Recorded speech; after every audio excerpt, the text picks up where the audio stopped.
Hello everyone, আসসালামু আলাইকুম। সবাই কেমন আছেন? আজকে আমি আবার একটা নতুন ভিডিও নিয়ে চলে আসলাম। এই তো সকালে উঠেই খিচুড়ি রান্না করলাম। খিচুড়ি, আলু ভর্তার সাথে ডিম ভাজা। প্রতিদিন আমার সকালে একটা না একটা কিছু রান্না করতেই হয়। আজকে আমি খিচুড়িটাকেই বেছে নিছি, কারণ অনেক দিন থেকে খাই না। আজকে আমার খাইতে মন চাইছে।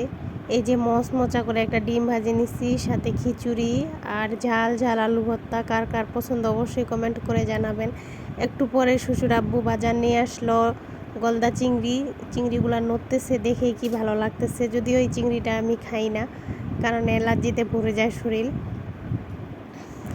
এই চিংড়ি মাছটা আমাদের বাসার সবাই অনেক পছন্দ করে, বিশেষ করে আমার ছেলে। কিন্তু আমার ছেলে খাইলে শরীরটা একবারে অ্যালার্জিতে ভরে যায়। আজকে চিংড়ি মাছটা রান্না করা হবে ঝিঙ্গা দিয়ে চিংড়ি মাছ। এই তো রান্না বান্না সব কমপ্লিট।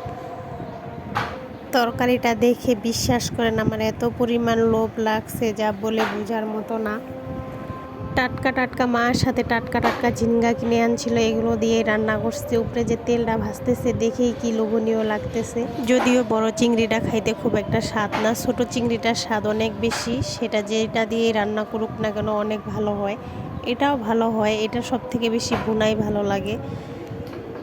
বাসায় এই চিংড়ি মাছ আমি আমার শ্বশুর আব্বু খাবো না, এই কারণে আমাদের জন্য আবার রান্না করা হয়েছে খাসির মাংস। ঝাল ঝাল করে ভুনা করা হয়েছে।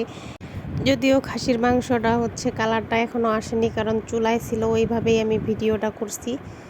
এই তো ছেলেকে আমি খাওয়াইতে বসায় দিলাম। ছেলে আমার এখনও নিজের হাতে খাইতে পারে না, ওকে এখন আমাকে খাওয়াই দিতেই লাগে। ছেলে বলতেছে তরকারি নাকি অনেক স্বাদ হয়েছে। আমার ছেলেটা যখনই কিছু রান্না করি না কেন ও নাকি ঘেরাম পায়। কয় মাম্মা আমি ঘেরাম পাইছি, আমাকে বাটিতে তরকারি দাও। ওকে আমি আবার বাটিতে দিয়ে একবার খাওয়াইছি, কারণ ওর চিংড়ি মাছটা এত পরিমাণ পছন্দ। ওকে খাওয়াই দাওয়ায় একটু বাইরে গেলাম, দেখতেছি কি পরিমাণ রোদ। সূর্যটার দিকে তাকায় যায় না, এত পরিমাণ রোদ ছিল। আর আকাশটা দেখতে অনেক সুন্দর লাগতেছিল। এরকম মেঘ সাদা সাদা ভেসে বেড়াচ্ছিল, দেখতে অনেক ভালো লাগতেছিল। ছেলেকে খাওয়াই দাওয়াই নিজেও একটু খাইলাম, খাই দাওয়া একটু রেস্ট করলাম। এই তো সন্ধ্যার সময় নামাজ পড়ে ছেলের জন্য একটু খাওয়ান রেডি করতেছি। এগুলা ফ্রোজেন করা ছিল, এগুলা ওকে তেলে ভাজে দিতেছি। এটা হচ্ছে গোস্তের পিঠা। এটা আমার ছেলেটা খাইতে অনেক পছন্দ করে, এই কারণে বেশি করে বানাই, ফ্রিজে রাখি। যখন ওর খাওয়ার কিছু থাকে না নাস্তা, তখন ওকে এগুলা বার করে ভেজে দিই।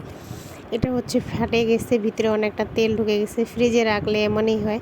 এই তো আমার পিঠার ফাইনাল লুক ভাজেটা যে। এখন এগুলো আমার ছেলে কয়েকটা খাইছে, আমি কয়েকটা খাইলাম, খায় দায়।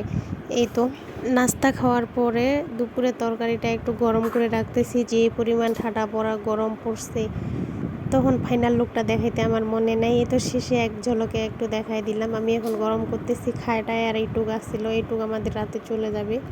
আজকের ভিডিওটা এই পর্যন্তই। সবাই ভালো থাকবেন, সুস্থ থাকবেন। আল্লাহ হাফেজ।